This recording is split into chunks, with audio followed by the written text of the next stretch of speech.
Hello students, welcome to Legacy IAS Academy. Today we are going to discuss about the recently released report, that is the World Population Prospects, which has been released by the United Nations and its population division. So in this particular video we are going to discuss in details what are the salient findings of this report and what are the implications on India of the findings of this report. So first of all, to give you a brief background of the context in which we are discussing today's issues is because recently on the World Population Day, which is celebrated every year on July of 11th, the United Nations Department of Economic and Social Affairs and within it its subdivision, Population Division, has released World Population Prospect Report 2022. The report basically is an estimate of how the trends of global population is going to change in the near upcoming future. As per the most important finding of this report, it clearly states that the global population, which currently stands at almost 7.9 billion figure as per the last estimate of 2021, is projected to reach almost 8 billion by November 15th of this year, and further it will keep on increasing till 2100. As far as India is considered, it is believed that by the end of 2023, India will surpass China and become the world's most populous nation. Let us look at different components of this report and what it highlights. So first of all, if we focus on the growth of population, as per the finding of the report, the global population is expected to become 8.5 billion by the end of year 2030, which will further keep on increasing up to 9.7 billion by the end of year 2050, and by the end of this century, that is almost 2100, the population of the world will stand somewhere up to 10.4 billion. Now what about longevity?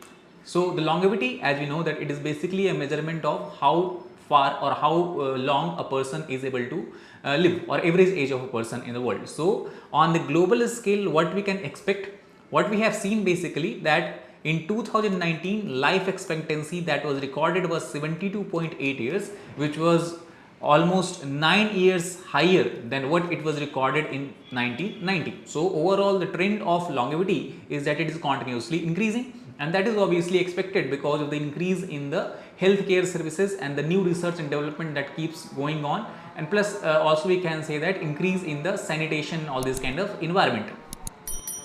The average longevity is 77.2 years. That is what how much it can increase by end of 2050. That is almost, we can say, 4.5 years increase. However, as far as the gender is concerned, it is believed that life expectancy at birth for women is much higher.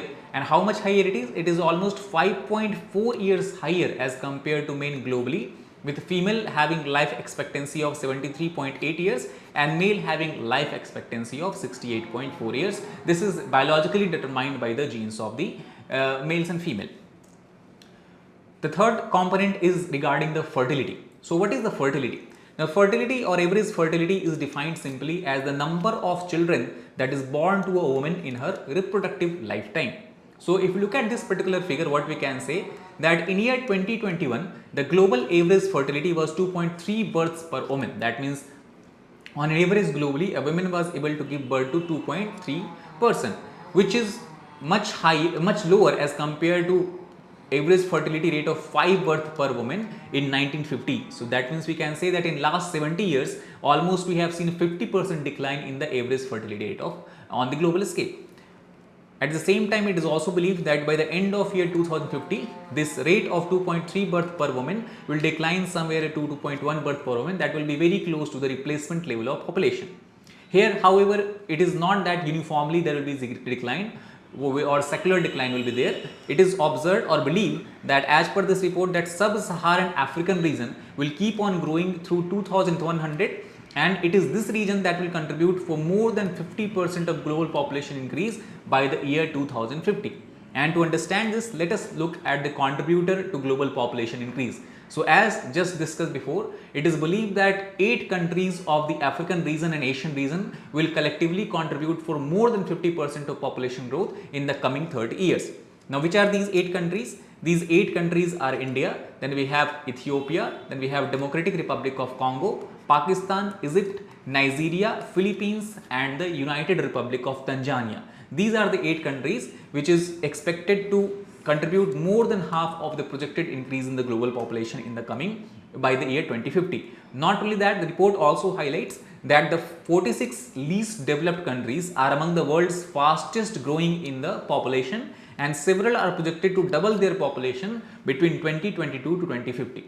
So on this broad trend, what we can understand that as far as the developed countries, the Western countries are concerned, or European American countries are concerned, especially North American countries are concerned, there we will see significant decline in population, while the sub-Saharan African, Southeast Asian countries and other Asian countries will see a significant increase in population, though there will be decline in the population growth rate in major countries such as India, Pakistan and Philippines and Indonesia.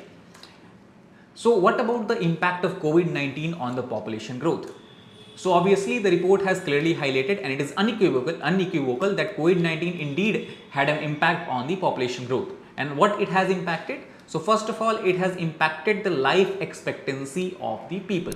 For example, in 2021, the life expectancy was 71 years, which is down by 2.8 years, because in 2019 the life expectancy was 72.8. So this decline of 2.8 year as per report is clearly an impact of COVID-19 or a result of COVID-19. However, we have to keep in mind that the impact of COVID-19 again is not uniform everywhere. We see a differential impact on various reasons. For example, if we take into consideration the Central American and the South Asian countries, what do we see? That the life expectancy has declined by almost 3 years. On the other hand, if you look at Australia and New Zealand, they have increased their life expectancy by 1.8 years. So that is why somewhere we have increase in life expectancy, somewhere we decline in life expectancy, but overall on the global scale we have seen a decline of 1.8 years between 2019 to 2021 due to the impact of COVID. So what are the implications of this report and the findings of this report in India? So as per this report, India is continuously witnessing the decline in its population, which is in line with what is being observed in the other developed countries. That means the rate of decline of India's population is similar to what it was at the time a few years back for the developed countries. And since the population will decline gradually, the rate of growth will decline gradually, what we can expect is the improved in the standard of living per capita as well as the greater gender equity. That is the expectation from India. However, we also have to keep in mind that since large number of population of India is going to be a working age population, that is in the age group of 80 to 60 years, and that is why India is a very good place to reap its demographic dividend, and that is why the large population of working age will also be beneficial, because it will be helpful and will be expected to support the growing number of the aged population. And it is in this context we have to keep in mind that this is a demographic dividend will become a curse if the rise in demand for better jobs is not made in the transitioning economy. So obviously, as more and more working age population is available for the Indian economy, we have to ensure that high quality of jobs are also being created for them. Now what about gender equality? So as per the report and the study of Population Foundation of India, which is an Indian organization, it says that there is an unmet need for family planning methods, and this unmet needs are we can say differentially found. That means the highest unmet need for family planning methods are among those population who are in the lowest wealth quintile, and lowest among the highest wealth quintile. That means here the people who are in the lowest wealth quintile, there the unmet need for family planning method is somewhere about 11.8%, while in the people who are in the highest wealth quintile, there the unmet need for family planning method is just 8.6%. So that is why from this what we can understand that there is an urgent need for the India to do more for the marginalized section, as the marginalized section are the one who are not able to gain access to family planning methods, and they might be also underprivileged, which can be on the basis of class, identity or geography. So these are the sections to which we have to pay our focus, pay our attention if we have to check the growth of India's population. So what we can basically say from the conclusion of the findings of this report, that first, as we have discussed, the global population is projected to reach 8 billion figure by the 15th November 2022, and India is expected to become the most populous country, surpassing China by the end of year 2023. The second important point is, as far as the global growth of population is concerned, it is the 46th least developed country who are among the world's fastest growing region are going to contribute maximum to the global population growth. And third, that India will continue to have a large population of working age people. That means India will have a demographic dividend, but Will it be able to repeat? That depends on the ability to provide quality jobs to its young population, and that is what our focus should be. So that is all about this particular report and its finding. Thank you very much.